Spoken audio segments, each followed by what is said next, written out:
This is Diane, a woman you'll be seeing quite often in this next half hour. Her name, though, isn't important. It's her story we want you to hear and to remember. It could be your story, or my story, or any woman's story. And like most, it's a story reflected in faces, those receding into her own past. Just be sugar and spice, make a man a good wife, and he'll take care of you all of your life.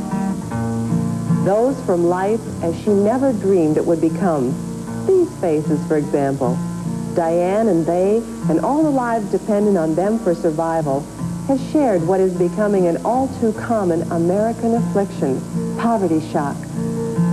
So I found Prince Charming and raised a family. First one child, then two, and soon there were three. Knee-deep in diapers, I worked night and day, while my prince drank whiskey and sat in my way.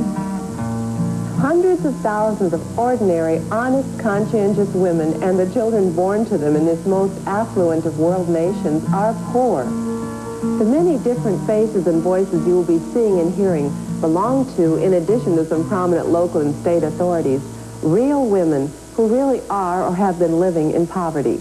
The voices and faces don't necessarily match, and each woman is reflecting on a different, specific situation. The story itself, though, any woman's story, has the same subject, poverty shock. What it is, its causes, how to avoid it, how to overcome it, and even how to grow because of it. In the state of Wisconsin, 35% of all working women over age 55 are below poverty. Two-thirds of all adults in poverty are women. 75% of all people in poverty are women or children. Last Sunday, if you went to a wedding, the likelihood of a divorce in that marriage is 40%. 60% of those families have kids. A lot of those who are going to end up with female-headed households. That's what the feminization of poverty is all about. The number of female-headed households increased by 97% between 1970 and 1980. Female-headed households today have a poverty rate of 6 times that of male-headed households. The number of families living in poverty in Wisconsin increased 28% in the last 10 years. Of these families, over 99% had minor children, and 96% were female-headed. Today, more than at any time in recent history, the poor are likely to be women. 2 out of 3 adults who fall into the federal definition of poverty are women. The fastest growing segment of the female poor are single women, women who are divorced or who are never married, women raising children on their own. More than half the families defined as poor are maintained by single women. There are at least 2 explanations for the feminization of poverty. 1, women earn less than men. And 2, women are more likely than ever to be on their own in supporting children. First, let's consider women's earnings. A recent survey showed that a working woman is now paid 64 cents for every dollar paid to a man. Erasing that outrageous disparity would obviously go a long way in getting single mothers and children out of poverty. But that's a matter of achieving sex equity, not only in the workplace, but everywhere in our society. So we move on to Justice Abramson's second point. Women are more likely than ever to be on their own and supporting a family. When I grew up with Leave It to Beaver, Leave It to Beaver now represents 7% of all American households. Mom stays home with 2 kids, and dad goes to work and is a single breadwinner. That's 7% of U.S. households. That's a world gone by. Young gals especially, very, very important target group, have to be told that that the likelihood of them needing to be self-dependent and independent, both financially as well as emotionally and as heads of household, there's a great likelihood of that. Unfortunately, most women, whether young, middle-aged, or old, are not self-dependent or independent. In today's society, most women with dependent children must be married to stay out of poverty. A devastating fact considering nearly half of all marriages are now failing and a rapidly increasing number of adolescents are becoming unwed mothers. I'm 16 years old. I have an 11-month-old baby, and I got pregnant after, about 2 months after she was born. I live by myself. I live with my daughter.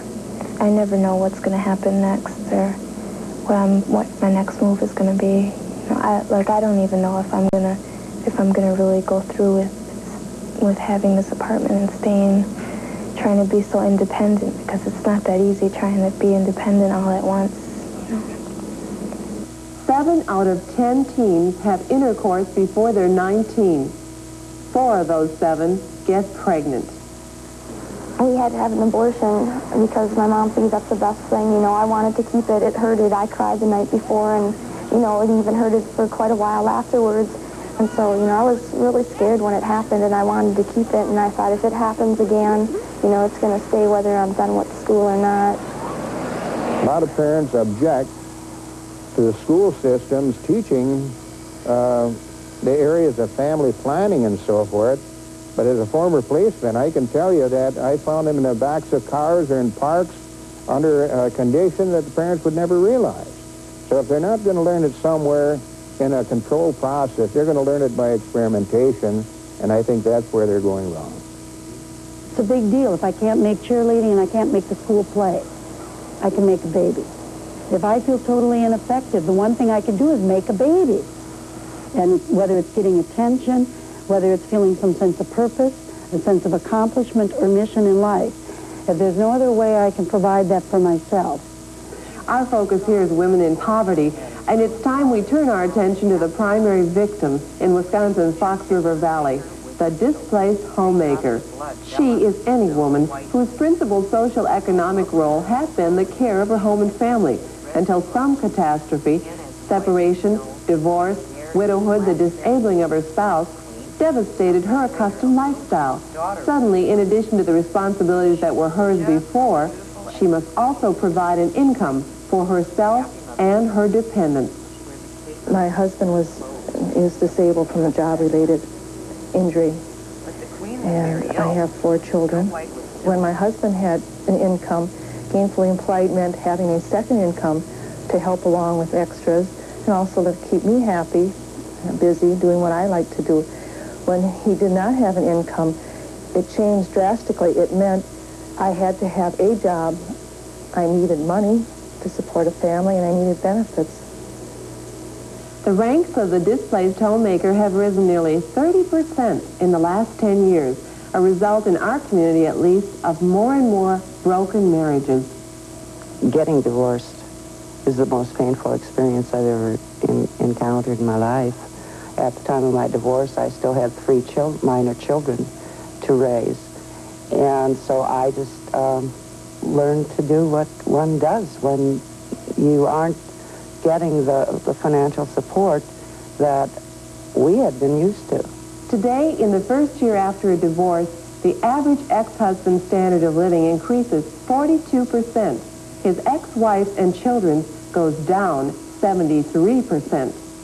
I separated from, or my husband separated from me, and because of that and the income that I was in, I was working as a part-time nurse's aide and couldn't live on the money that I had coming in, and we were involved with the court, and there wasn't anything settled at the time, and the only alternative I had, which was going to social services, and ended up on the welfare roll.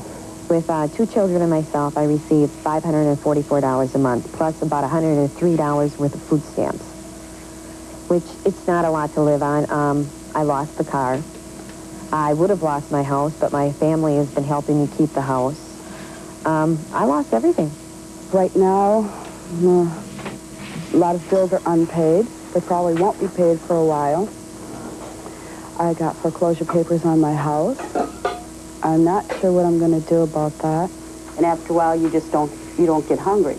Because with only $81 left a month, you go a lot of times without eating. And everybody has a lot of macaroni and cheese and popcorn. You don't look ahead. You look day to day. You don't have any outlook as far as in the future. The future will take care of itself. You have enough to worry about just day to day. And that's how I get through. Plus good friends. I have a lot of friends. And it helps. There have been people in, my acquaintances through work and some of my activities that, they realize what I'm going through, so they have pulled together and just helped me out. But you don't rely on that for the rest of your life. It just doesn't work that way. If it hadn't been for my parents and my younger brothers helping me out at times, I think particularly Christmas 6 years ago, if it hadn't been for my parents buying my little girls presents, they wouldn't have gotten anything. I think the important point is that nobody on welfare is making out very well. In the state of Wisconsin, if you're on public assistance, you're at 75% of the poverty level. You're not even at poverty. In the district that I represent, there are many poor people in my district, and the majority of people would like to work. They would love to have jobs and be independent. And most people do not want handouts. They would like to have a job with dignity. Now, many jobs where people work, they pay a little more than the minimum wage. There are no insurance benefits. And where there are young children, there will be illness. No insurance benefits. Very common for minimum wage jobs and potentially very disastrous for the single parent. There's one more fact about minimum wage employment that we should all keep in mind. It provides an annual income of $6,900. The poverty level for an urban family of 4 is $10,609. Society doesn't pay you as head of household, but you are. You're just like a man, and you have to go out and you have to find a job to take care of them just like a man does. And you find out that there is not a job out there that will pay you enough to take care of a family. I looked towards bartending, something that I could do and didn't have any, didn't have to have a whole heck of a lot of experience to do. House cleaning, I've done that for years.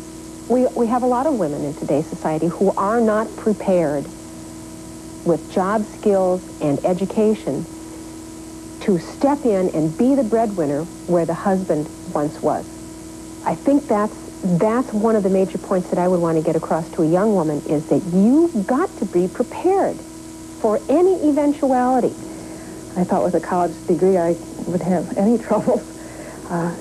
Many times it was you're overqualified for the position.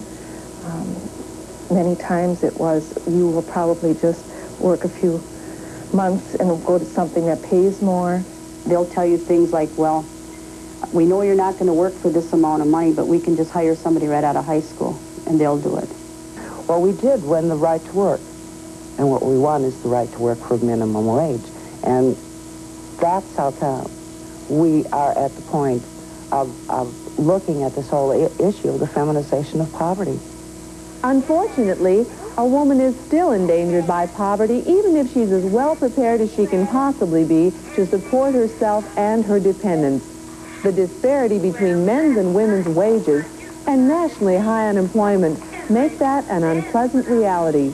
The most important point to remember is, if the well-educated, self-reliant woman must worry about being poor, then the dependent, untrained woman can fairly well count on it. The first time I had to go in and apply for AFDC, you almost felt like you had to dress down to go in, dress like you were living under poverty levels. And I remember going in and just kind of being very hesitant to walk in. I felt essentially ashamed that I had to be there doing that. I told my caseworker that, and I said, I really feel bad that I have to come in and do this. And she said to me, look, she said, get it out of your head that it's for you. She said, because it's not. She said, it's for your children. She said, do you feel bad about taking money for your children? I said, no. I said, I don't have any other choice. Then she said, you shouldn't feel bad about coming in here or receiving your checks. It demeans a person and puts you in a situation where you think less of yourself than what you really should. It's not your fault that you happen to be in that situation, and it's there for help, and if you really need the help, but it doesn't make you feel very good at all. It certainly doesn't do anything for self-esteem. You can get by with anything as long as you have your basics met. And that's all welfare does, is cover your very basics. And getting off is scary. The system as it's set up is very invasive. Food stamps alone, the questions that they ask you about food stamps, and I'm going to exaggerate when I say this, but they almost want to know how many times a day you visit the bathroom. They do not give you an incentive for working. So now they'll take your money away from you that you're making, you'll lose your grant. Even just going to school, you're going to be losing food stamps. That's $70-some a month. You're discriminated against. I was accepted into a clinic and over the phone, and they told me nicely how to change my medical around and get it all over there. The minute I mentioned I was on AFDC, they refused me. Well, I think one of the things that welfare does is it tells people that the answer is somewhere outside themselves, and it really externalizes the whole process of surviving. It undercuts women by telling them that basically they can't make it on their own. You see a lot of inequities in the system. Again, the system is formulated by Congress, and they don't have the grassroots approach or the knowledge of what they're doing sometimes, I feel. So it's kind of frustrating when you see people that really need the help and perhaps can't get as much as they need because the programs aren't established for that type of purpose always. The great majority of clients are people who are in need, who will be on the program for less than 2 years. It's a temporary stage of their life. However, I think the general public often views people as getting on AFDC and staying there forever. And it's true that, some do that, but it is very, very small in comparison to the total group. So most mothers and children do get off public assistance, off welfare in less than 2 years. That's not always as good as it might sound. For example, a mother who does get a job could find herself losing net income due to a reduction in her AFDC grant because she's employed and because of unreimbursed working expenses, like transportation. There's also the possibility of losing medical assistance, of winding up with no health insurance. Poor people are poor. They're not stupid. They say, why should I go out and work when, in fact, I'm disadvantaged by doing that? Well, we're going to be asking the federal government to give us a waiver from that requirement. We're also going to be getting into grant diversion, where we will offer money to private employers to subsidize the incomes of AFDC clients who get into job training programs, on-the-job training programs. We've got a provision in the state budget which will allow the AFDC client who works her way off to keep medical assistance for up to a year. These are with food stamps. Oh. We know that only about 57% of all kids eligible for child support get it. So there are a variety of things we're doing there. We're going to have automatic wage assignment. In the state of Wisconsin, if there's a paternity case, a divorce, and so forth, after July 1st of '87, it will be automatic wage assignment. The money you owe to your child will come automatically from your check. Earning a livable income means job skills and the self-confidence to put them to work. Most displaced homemakers need some help in developing both. The Women's Employment Project in Sturgeon Bay, Wisconsin is funded by the Federal Job Training Partnership Act, JETPA. Joanne Ator is its director. I think for women who are looking to become gainfully employed, and for example, the AFDC participant, we think we have a variety of solutions. Some of them are non-traditional jobs, which of course include management, not just the blue-collar kinds of jobs that we tend to traditionally think of.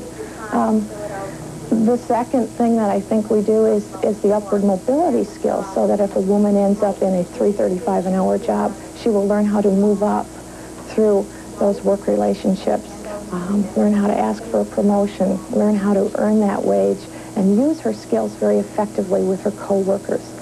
And I think the third thing is the networking, letting women know that you're not alone out there, It's too bad they can't have a picture of before and after, because you would see a difference. My posture is different. I can look myself in the mirror and feel good about myself. I feel I have the ammunition to go out there. I would say anybody who's going through a divorce or separation to call in WTI and get into the reentry program. It is a good support group. They will help you get school if that's what you want. They will help you get a job if that's what you want. There are all sorts of classes you could take free of charge. Typing, drafting, secretarial, auto mechanics if you want POTIPA to help you take care of your car, the minor details. They do reimburse you for babysitting and mileage. You know, maybe not the full amount, but a partial, and it helps. Ah, yes, babysitting, what is now commonly referred to as daycare. I have met with people who need daycare, and there is, in Milwaukee alone, there is a waiting list of 1,400 people, 1,400 children and 900 families involved that need daycare, but because they have frozen daycare. You have to have some form of daycare, and that these days is $50, $60 a crack a week, you know. Lots of businesses are getting into their own local child care. Parents are more comfortable having their kids nearby. Attendance, no question that both morale and absentee rates are affected by having child care available. And frankly, if we're going to do something about female poverty, and we're going to do something about getting moms into the workforce, we're going to have to do something and continue to do things whereby they can get care for their children during the day. Fireman's Fund Insurance helped United